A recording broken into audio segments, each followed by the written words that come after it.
यहाँ पर कक्षा 10 गणित NCERT प्रश्नावली 8.1 का 7वां क्वेश्चन इसमें दिया गया है। यदि कॉट थीटा बराबर 7/8 तो पहला पार्ट हमको ज्ञात करना है।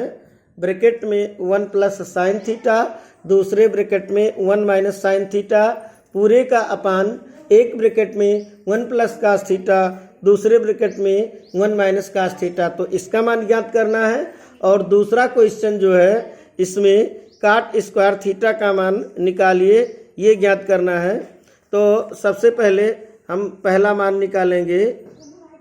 तो पहला जो दिया गया है इसमें ज्ञात करना है कि इसका मान 1 plus sine theta, 1 plus sine theta, दूसरे ब्रैकेट में 1 माइनस साइन थीटा, पूरे का अपान एक ब्रैकेट में 1 प्लस कॉस थीटा और दूसरे ब्रैकेट में 1 माइनस कॉस थीटा।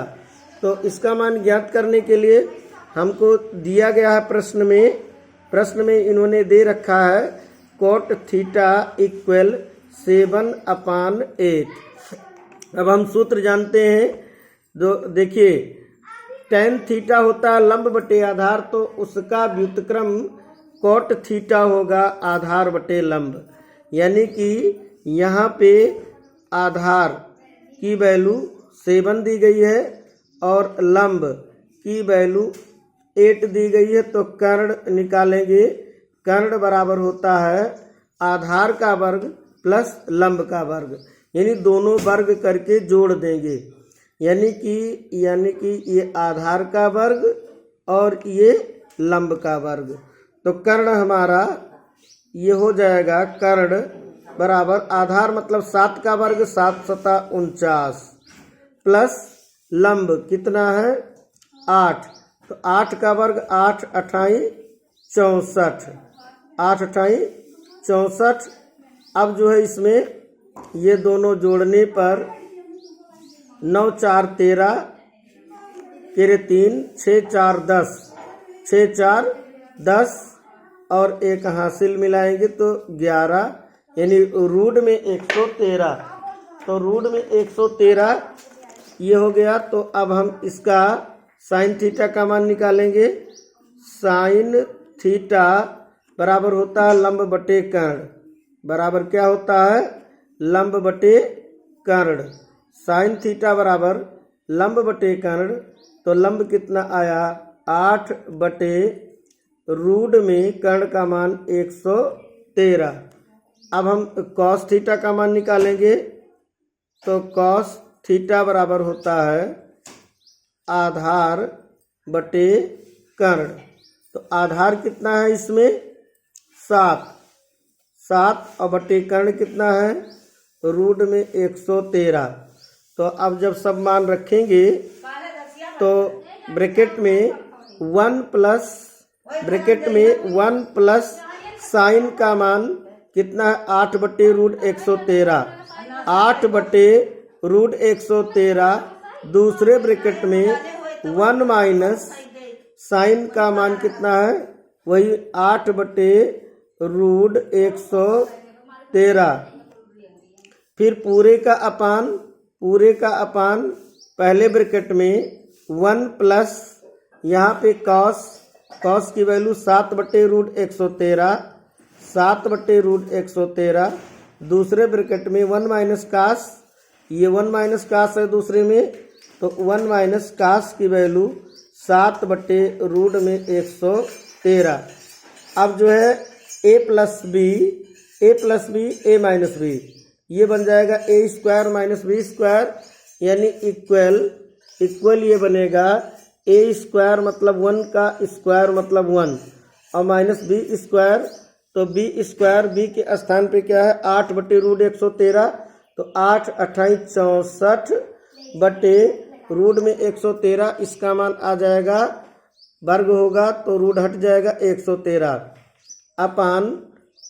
अपान में क्या है 1 प्लस 7 बटे रूट 113, दूसरे में 1 माइनस 7/√113, तो a plus B a minus B A square minus B square मतलब 1 स्क्वायर मतलब 1 स्क्वायर मतलब 1 और माइनस बी स्क्वायर मतलब 7 सता 49 और √13 113 का वर्ग 113।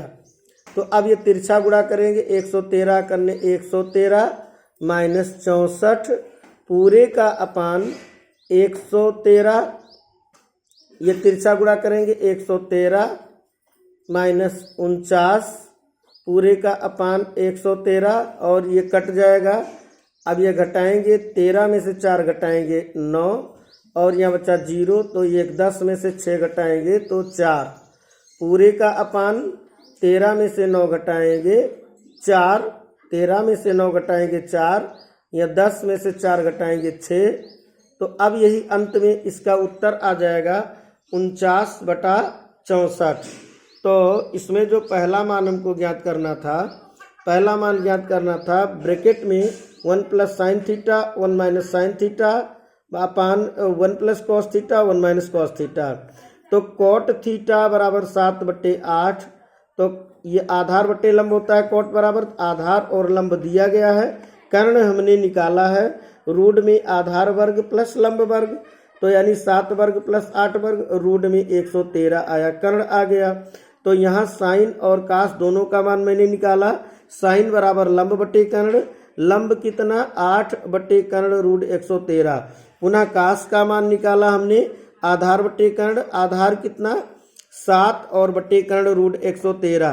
तो यहाँ साइन का मान प्राप्त हो गया और कास का मान, तो 1 प्लस साइन, तो 1 प्लस साइन का मान और 1 माइनस साइन का मान, और 1 प्लस कॉस है तो कॉस का मान 1 माइनस कॉस का मान। a plus B a minus B मतलब a square minus B square मतलब पहले का वर्ग, a plus B a minus B, तो a का वर्ग मतलब 1 का वर्ग मतलब 1 और b के स्थान पे 8/√113, तो उसका वर्ग 8 × 64/113। इसी प्रकार अपान में 1 प्लस 7/√113 1 माइनस 7/√113, तो a के रूप में ये b के रूप में a और ये b, a plus B a minus B मतलब a square minus B square, a square मतलब 1 स्क्वायर मतलब 1 हो जाएगा, तो यहाँ हमने 1 लिखा है। माइनस बी स्क्वायर मतलब दूसरे पद का वर्ग 7/49/√113 का 113 बनेगा। सरल किया गया, तिरछा गुणा किया गया 113 माइनस 64/113, इसमें भी 113 माइनस 49/113 ये कट गया, ये घटाने पे 49 बचा, इसको घटाएंगे 64, तो यही इसका उत्तर हो गया। अब हम सेकंड पार्ट हल करेंगे, तो सेकंड पार्ट में इसको क्या पूछ रहा है, इसमें कॉट स्क्वायर थीटा का मान, यानी कि हमको कॉट स्क्वायर थीटा का मान निकालना है। तो इसमें कॉट की वैल्यू 7/8 दी गई है, तो कॉट की वैल्यू 7/8 और स्क्वायर ये बाहर पावर चला जाएगा। कॉट की वैल्यू 7/8 दी गई है, तो 7/8 का ये होल स्क्वायर, 7 का स्क्वायर 49 और 8 का वर्ग 64, यानी इसका भी मान कॉट स्क्वायर थीटा का मान 49/64 आ गया। और जो पहला वाला पार्ट है उसका भी वही मान, दोनों मान एक आएगा। तो ये पहले का उत्तर है और दूसरा हमने यहाँ ज्ञात किया है, यही इसका उत्तर हो जाएगा।